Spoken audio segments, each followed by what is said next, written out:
Hello students, welcome back to Google chemistry. बहुत सारे बच्चों के लगातार कमेंट्स आ रहे हैं जब से मैंने ये वीडियो डाला है कि सर हम लोगों का सिलेबस क्या है, एक बार डिस्कस कर दीजिए। क्योंकि 30% रिडक्शन का मैंने ऑफिशियल अपडेट तो दे दिया, मैंने ये नहीं बताया बच्चों को कि सर कौन कौन से चैप्टर इन लोगों के कटे हैं और कौन कौन से बचे हुए हैं।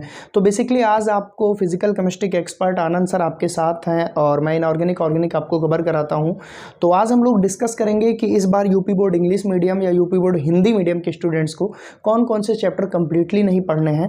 क्या जो पहले रिडक्शन हुआ था उससे ये वाला रिडक्शन डिफरेंट है कि सेम है, और कौन कौन से चैप्टर के केवल कुछ टॉपिक कटे हैं। तो आनंद सर थोड़ा सा इंट्रोड्यूस कराइए बच्चों को कि आज हम लोग क्या बात करेंगे, देन हम लोग चीज़ों को शुरू करते हैं। तो बच्चों आज हम लोग यही डिस्कस करने वाले हैं कि आपके सिलेबस का कौन सा पार्ट आपको पढ़ना है और कौन सा पार्ट आपको स्किप करना है। देखो मेनली क्या होता है, अब हमारा टाइम शुरू हो चुका है, पढ़ाई का भी सीजन शुरू हो चुका है, तो अब हमें बिल्कुल ये क्रिस्टल क्लियर होना चाहिए कि हमें कौन कौन सा पार्ट पढ़ना है और कौन कौन सा पार्ट स्किप करना है। ठीक है, तो आज हम लोग क्या कर रहे हैं, डिटेल्ड उसके बारे में डिस्कस कर रहे हैं कि आपको फिजिकल केमिस्ट्री में, इनऑर्गेनिक में, ऑर्गेनिक में ऐसे कौन कौन से पार्ट हैं जो आपके सिलेबस से रिड्यूस कर दिए गए हैं और आप कौन कौन से पार्ट ही आपको सिर्फ पढ़ने हैं। ये आपको जब क्लियर होगा तो क्लियरिटी के साथ जब पढ़ेंगे तो आपका एग्जाम अच्छे से निकलेगा। ठीक है, अब हम वन बाय वन डिस्कस भी करेंगे इसके बारे में कि आपको कहाँ कहाँ से कौन कौन सा पोर्शन पढ़ना है या नहीं पढ़ना है। बिल्कुल।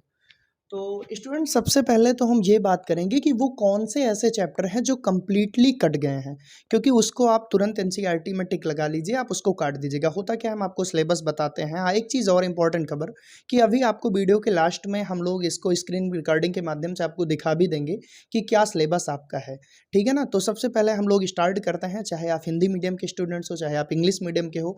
एक चीज़ और आपको बता दूँ, सीबीएसई से टोटल डिफरेंट है इस बार का सिलेबस, तो कोई भी म्यूचुअल उसमें रिलेशन नहीं है कि आप देखो कि सर वही वाला सेम है। ठीक है ना। चलिए हम लोग डिस्कस करते हैं। बेसिकली प्यारे बच्चों, हम लोगों के केमिस्ट्री में एक चैप्टर था जो कि बहुत अच्छा था, general principle and process of isolation of element, जिसको हम बड़े प्यार से मेटलर्जी कहते थे सर। तो ये जो चैप्टर ये कम्प्लीटली कट चुका है, कम्प्लीटली कट चुका है, मतलब इसको आपको नहीं पढ़ना है। ये चैप्टर नंबर 6 था जब हमारी एनसीईआरटी का कंप्लीट सिलेबस हमको पढ़ना होता था। इसी तरह प्यारे बच्चों एक और चैप्टर जो कि बड़ा खूबसूरत चैप्टर था जिसका नाम है पॉलीमर, इनफैक्ट बहुत यूजफुल चैप्टर था, काफ़ी इंटरेस्टिंग था, ये भी कम्प्लीटली कट कर दिया गया है। मतलब पॉलीमर चैप्टर जो कि यूनिट नंबर 15, ये भी बच्चों को नहीं पढ़ना है। उसी के साथ अगर हम बात करें लास्ट चैप्टर जो हमारा केमिस्ट्री इन एवरीडे लाइफ, मतलब ये जो केमिस्ट्री पढ़ रहे हो इसका क्या यूज़ है, ये भी काफ़ी आसान चैप्टर था, इसको भी टोटली कट कर दिया गया है। तो बेसिकली सर हमें लगता है कि 16 चैप्टर में 3 चैप्टर इनके ऐसे हैं जो कम्प्लीटली रिड्यूस कर दिए गए हैं। अब हम थोड़ा सा डिस्कस कर लेते हैं कि फिजिकल केमिस्ट्री में कौन कौन से टॉपिक रिड्यूस हुए हैं, क्योंकि यार चैप्टर जो था वो तो मैंने डिस्कस कर दिया भाई, polymer, chemistry in everyday life और मेटलर्जी वाला। तो सर थोड़ा सा इन लोगों को बताइए कि सॉलिड स्टेट सॉल्यूशन और इलेक्ट्रोकेमिस्ट्री और केमिकल काइनेटिक्स के वो कौन कौन से टॉपिक हैं जो रिड्यूस हो चुके हैं। तो जो रिड्यूस हो गए हैं उसको आप नोट कर सकते हैं, उसको आप समझ सकते हैं। बाकी सारे टॉपिक को एनसीईआरटी में जो मेंशन है उसको हम लोग पढ़ाएंगे। 2023 की बात हम लोग कर रहे हैं, तो सर प्लीज मेंशन करिए। तो बच्चों सॉलिड, जैसा कि आप जानते हैं कि फिजिकल केमिस्ट्री आपके सबसे पहले आपके जो फर्स्ट 5 चैप्टर हैं, ये जो चैप्टर्स हैं ये आपके फिजिकल केमिस्ट्री से रिलेटेड चैप्टर होते हैं। और जो पोर्शन आपका कटा है मैं उसको वन बाय वन डिस्कस भी करूंगा। देखो सबसे पहले तो दिमाग में आपको ये रखना है कि जो आपके फिजिकल केमिस्ट्री से पार्ट डिलीट किया गया है वो पार्ट बहुत ज़्यादा इंपॉर्टेंट भी नहीं था। तो मतलब ये रहेगा कि आपको पाँचों चैप्टर तो पूरी तरीके से लगभग लगभग पढ़ने ही पड़ेंगे, क्योंकि बहुत ही क्रूशियल पार्ट इन्होंने यहाँ से हटाया नहीं है। ठीक है, क्योंकि यहाँ इस बार ये स्ट्रेटजी अपनाई है क्योंकि इन्होंने 3 चैप्टर बिल्कुल रिड्यूस कर दिए, तो इसलिए इस बार कोई ज़रूरत नहीं थी कि आपके कोई भी इंपॉर्टेंट टॉपिक आपके इस यहाँ से हटे। इसलिए नहीं हटाया, देखो सबसे बड़ा रीज़न ये है क्योंकि आप जब कंपटीशन में जाते हैं तो वहाँ तो आपको कोई रिड्यूस सिलेबस नहीं मिलेगा, कंपटीशन में आपको सभी कुछ करना पड़ेगा। इस वजह से इस चीज़ को ध्यान रखते हुए आपके 3 चैप्टर ही हटा दिए गए जो आपके ज़रूरत नहीं थे। ठीक है, अब हम वन बाय वन आपको बताएंगे। जैसे कि सॉलिड स्टेट में आप देखें तो सॉलिड स्टेट में आप जब देखेंगे लास्ट में, चैप्टर के लास्ट में, जब आप ये क्रिस्टलाइन सॉलिड और क्रिस्टल सॉलिड और अमॉर्फस सॉलिड इन सभी को पढ़ लेंगे, यूनिट सेल ये सब कुछ पढ़ लेंगे, जब आप एट लास्ट आफ्टर चैप्टर पहुंचेंगे तो वहां पर सबसे इंपॉर्टेंट आपको दिखता है कि इलेक्ट्रिकल एंड मैग्नेटिक प्रॉपर्टी। ये बहुत छोटा छोटा टॉपिक रहता है, इसको स्किप करना है आपको। और यहाँ पर एक इम्पॉर्टेंट टॉपिक रहता है जो कंपटीशन में कभी कभी पूछा जाता है, बैंड थ्योरी। बैंड थ्योरी को भी यहाँ से आपका डिलीट कर दिया गया है। इसके बाद आपका कंडक्टर्स, बैंड थ्योरी में ही सब कुछ आता है, कंडक्टर, सेमीकंडक्टर, इंसुलेटर, और सेमीकंडक्टर्स में ही आपका एन टाइप और पी टाइप सेमीकंडक्टर आता है। इसको भी आपके सॉलिड स्टेट से हटा दिया गया है, ठीक है। अब हम मूव करते हैं अपने नेक्स्ट चैप्टर की तरफ, सोल्यूशन। देखो सोल्यूशन चैप्टर से कहने को 2 टॉपिक हटाए गए हैं, लेकिन सोल्यूशन चैप्टर आपको ऑल ओवर पूरा ही पढ़ना ही पड़ेगा। तो सोल्यूशन चैप्टर से sir abnormal molecular mass and want of factor, सिर्फ 2 टॉपिक आपके रिड्यूस किए गए हैं। बाकी आपको सोल्यूशन चैप्टर एज सच पढ़ना है, और सोल्यूशन चैप्टर आपका बहुत इंपॉर्टेंट भी होता है कंपटीशन लेवल से। इलेक्ट्रोकेमिस्ट्री, इलेक्ट्रोकेमिस्ट्री से हम देखते हैं कौन कौन से आपके टॉपिक्स रिड्यूस किए गए हैं। इसमें आपका हो गया lead accumulator, fuel cells, corrosions, law of electrolysis, dry cell, electrolytic cell and galvanic cell. बेटा ये सारे टॉपिक्स हैं, ये सारे टॉपिक्स आप कह सकते हैं कि एक्स्ट्रा टॉपिक्स ही होते थे, इनका कोई क्रूशियल रोल रहता ही नहीं था, तो इसीलिए इनको हटा भी दिया गया है। मतलब ये है कि आपके आगे आने वाले कॉम्पिटिटिव लाइफ पे इसका कोई इफेक्ट ना पड़े, ठीक है। चलिए आप नेक्स्ट मूव करते हैं। आप जानते हैं कि आपका नेक्स्ट एंड 4th यूनिट है केमिकल काइनेटिक्स, सबसे इंपॉर्टेंट चैप्टर है फिजिकल केमिस्ट्री का। तो केमिकल काइनेटिक्स में आपका concept of collision theory and activation energy and Arrhenius equation, ये तीनों ही टॉपिक भाई इंपॉर्टेंट भी है सर, क्योंकि हाँ इन्हीं से आता है और क्वेश्चन इनसे हमेशा पूछा भी आता है। आर्हेनियस इक्वेशन तो बहुत इंपॉर्टेंट है, हर एक कम्पिटिटिव लेवल पे पूछी जाती है, लेकिन यहाँ से आपके क्लास 12 के लिए ये यहाँ से रिड्यूस कर दी गई है। मैं एक बार फिर रिपीट कर देता हूँ, concept of collision theory and activation energy और आर्हेनियस इक्वेशन। इसके बाद हम आते हैं अपनी लास्ट यूनिट पे, सरफेस केमिस्ट्री। सरफेस केमिस्ट्री में से आपका emulsion, types of emulsion, catalysis, home आपका जानते ही होंगे कैटालिसिस 2 टाइप की होती है, heterogeneous and homogeneous, and second one is the activity selectivity of a solid catalysis and enzyme catalysis. मतलब ये पार्ट एक कैटालिसिस से ही रिलेटेड है, जो एक्टिविटी है और सेलेक्टिविटी है, ठीक है। तो यहाँ से भी कोई बहुत बड़ा इंपॉर्टेंट पार्ट नहीं हटाया गया है, केवल अगर हम देखें केवल आप केमिकल काइनेटिक्स से एक इंपॉर्टेंट पार्ट डिलीट किया गया है, ठीक है।